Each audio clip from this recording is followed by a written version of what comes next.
In my lab, we're working towards a future where artificial intelligence can be used to improve breast cancer diagnosis. Where insulin injection is no longer the only treatment for type 1 diabetes. Where we can correct genetic mutations before their effects are felt.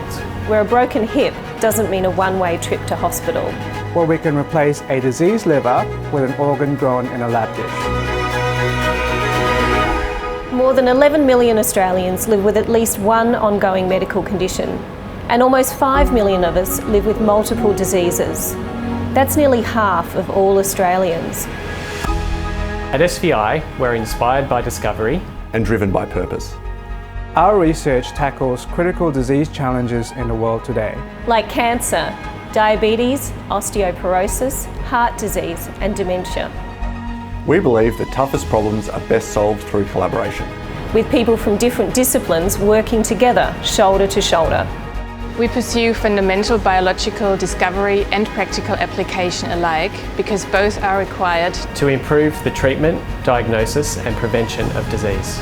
Without new understanding, there are no breakthroughs, no new treatments and no cures.